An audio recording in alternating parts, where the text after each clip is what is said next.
92% of households that start the year with Peloton are still active a year later. 92% because of a bike?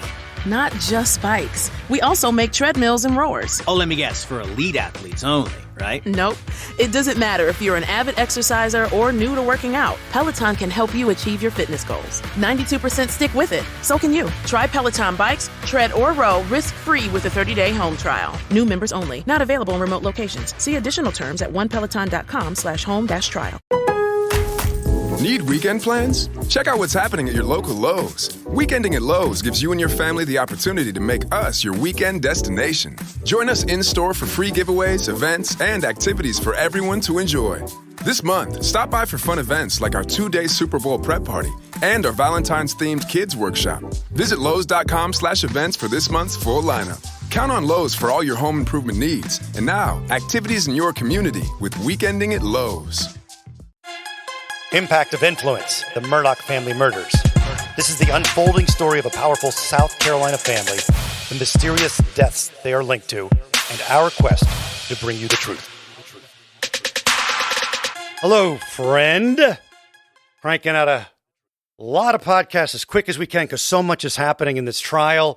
We want to deal with something very sensitive and graphic in nature, but important to the story. Dr. Riemer, who did the autopsy on Paul and Maggie Murdaugh, she took the stand. And I guess I should tell you that Seton is in Walterboro right now. Hello, Seton. Hello. And you can reach out to us, Murdaugh Podcast on Facebook and Matt Harris Podcast at gmail.com. Talk to me before we get into some of the actual audio from her testimony, the reactions of the jurors as they were seeing these very, very graphic, and what I have been told, of course, they are under seal, but they were enhanced and very colorful as well. But the jurors' reaction to hearing this testimony. You know, I was talking to my friend who does the Pretty Little Lies and Alibis podcast, and she's covered a lot of murder trials, and she was telling me a lot of times the jury reacts much stronger to the pictures from the pathologist than they do to the crime scene photos because there's lighting, they're really up close to the injuries. And I think that is definitely what we saw.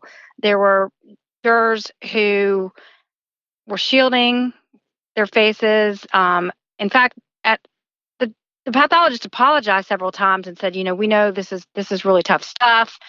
And you know, the judge took several breaks, I think, because the jurors needed it. Yeah, one of them was, you told me, was being even consoled by another juror. So let's take a listen to the part of her testimony where she talks about Paul Murdaugh and were his hands up. So let me ask you about that. In your expert opinion, having done 5,500 autopsies, is there any way that Paul's hands were up when he suffered that shotgun wound to the chest that you've been talking about? No, the autopsy answers that question, that his arm was down by his side at the time he sustained this injury. So the point the prosecution is making, Paul, they're trying to lead us to believe either Paul knew the person or the person the shooter surprised Paul. Yes, no defensive wounds is what they're saying. Now, again, I warn you, this next segment, very graphic. It is the shot that actually killed Paul instantly. Here's Dr. Riemer's testimony. Explain to and draw on this diagram that second injury, and then we'll look at the pictures. So there was a large shotgun wound defect to the top of his left shoulder. And there were lots of pellets recovered in the left shoulder area. And from there, it kind of just went across the top of the left shoulder and then went into the left side of the neck and face. Okay, and from there, his face actually was not destroyed from this, but there's a big exit wound on the top of the right side of the head. So this wound went from his left toward his right and upward and with a slight front to back deviation. Now, what does that tell us? We don't really know. It's kind of going toward, it's sparing his face, it's going behind the face. Now, one thing that makes sense to me, how could that happen? If he was just standing, not everybody gets shot like standing like these diagrams, right? But if he was shot and his face was forward, it would have taken off a lot of his face. However, if he is turned toward the shooter, then it's going to go into the face here and go out toward the right back of the head. So to me, it makes sense that his head is turned to the left. Not necessarily completely, but partially turned to the left. And what happened here was an extremely severe, immediately fatal injury, because what it did was that after it went through the left side of the neck and face, our brain is basically held up through the skull. So we have bone at the top of the skull, but then we also have a bone that kind of holds up the brain. It went through the base of the skull, okay, which is kind of like in this area. The brain is up there. And this wound, actually, his brain was ejected out of the top of the right side of his head and actually arrived at the autopsy in a separate bucket. And this was the point that I was so thankful that I was not on this jury and that these documents are under seal and we do not have to look at them.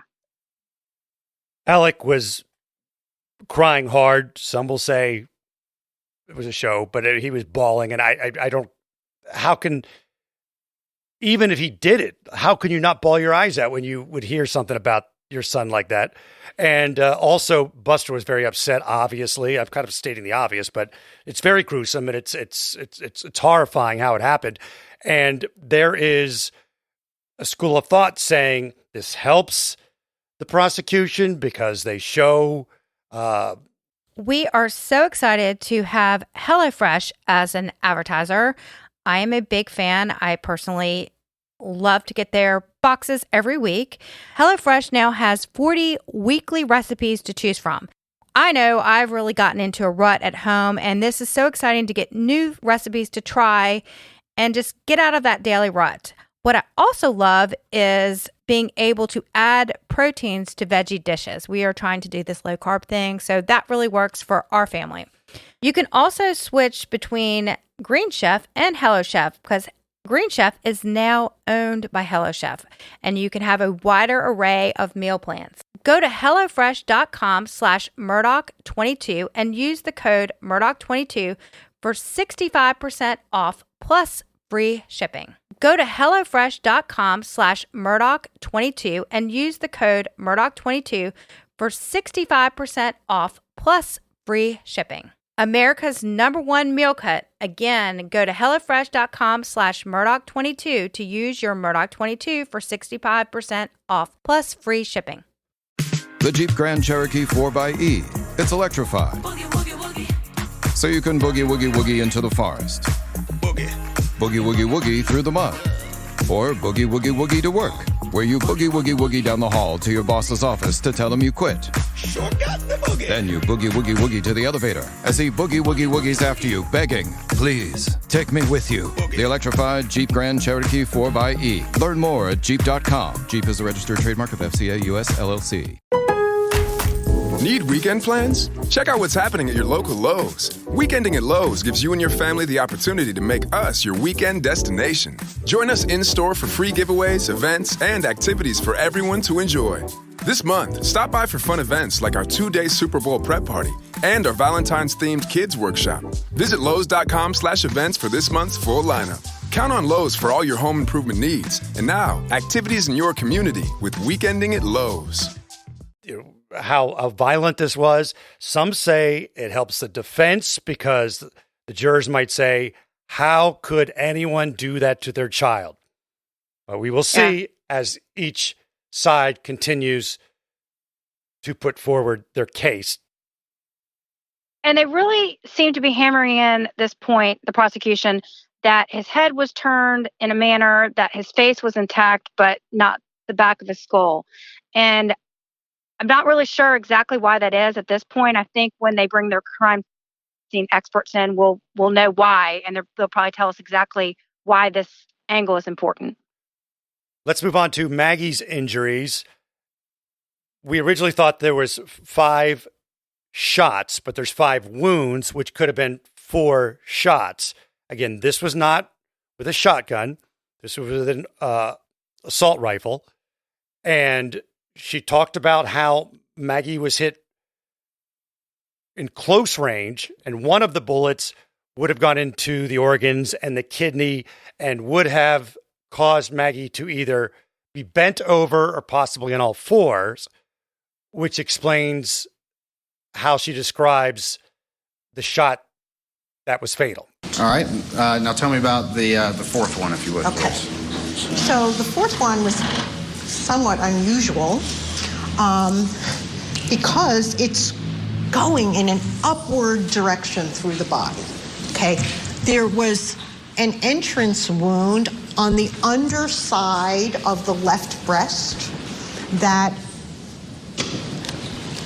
exited like the top of the left breast, okay? And from there, we have some marks there's like bruising on the left side of the chest up here, the left clavicle, and that bullet continued through the underside of the left side of the face, okay? So there's a wound kind of like over there, okay? And everything is kind of going up. So this was an exit, and then we have like a re-entrance, okay? So we have a series of defects. This is an entrance, an exit, and then the bullet continued through the left side of the face and lower ear area and into her head. Okay, now in addition to that... Just real quick, those first 2 wounds that you described, the wound to the abdomen and the wound to the leg, and those were both to the front of the body, is that correct? Correct. And they both had a similar parallel trajectory, is that correct? Yes. Would either one of those wounds have been immediately fatal? No. All right. The wound you just described, and how about the wound to the wrist? Would that have been immediately fatal? No. What about the wound that you just described that went in near the breast and then went into the head? Yes, that would have been immediately fatal. So, takeaway from this, the first 3 shots were within 3 feet. The shot that killed her that she just described, that was more than 3 feet away. And then there was a second shot to the head that was really unnecessary at that point. And she described it as the shooter was circling Maggie at that point. Maggie was either bent over on all fours because of the pain from the shot to the kidney and the other organs. Seaton? Yep. This idea of her being circled, obviously that sounds extremely terrifying. I would say the defense challenged this on cross, and I don't really know exactly where they're going to go with it. They're probably will have a better idea when they bring in their crime scene expert.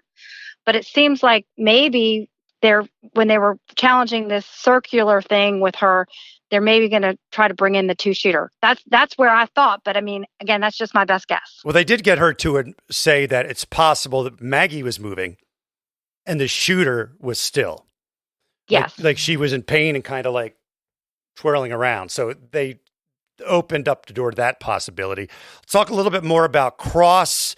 It seemed like Harpootlian, he pulled out some expert book thing, was trying to go with Paul's being a contact shot. Yeah, again, this was really, confusing. I got hammered by saying confusing, but again, I will own it. I was confused about why he's saying this, and I can only think that maybe they will have some sort of expert that makes this more clear to us. Maybe someone suggested that maybe he was going with a possible suicide, like the gun was right to his head, or the gun is to his head, and therefore Maggie's forced to come there or something. But we don't know yet. We know that the defense is going to have their experts come up and set out their plan as to how the shootings and the murders could have occurred. And I have heard that their expert that they've hired is world renowned, supposed to be really good. We also have heard through our friend Riley Benson from Charleston TV that Alec Murdaugh may take the stand. Yeah, that's what he says. I mean, I don't know if that's definite, but yeah, I think Riley and Andrew Davis from WSAV in Savannah also both tweeted that yesterday afternoon. So that would be a day I think everybody wants to tune in. Yes, we've got a lot to deal with, so we crank this one out. Murdaugh Podcast on Facebook, Matt Harris Podcast at gmail.com, and we'll talk soon, friend.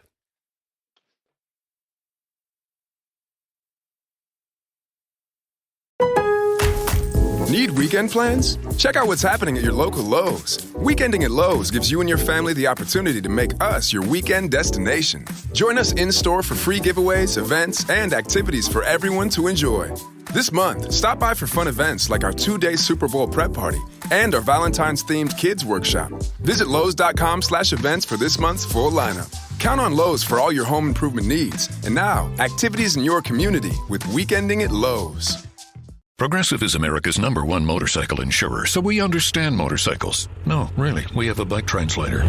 Okay, so this bike says she is struggling with her place in the motorcycle community. Well, she says she hasn't peaked yet, but she's having a little epiphany, okay? Oh, that maybe life itself is the peak. Interesting. In my experience, I found that... Oh, so I just translate. Not allowed to have opinions.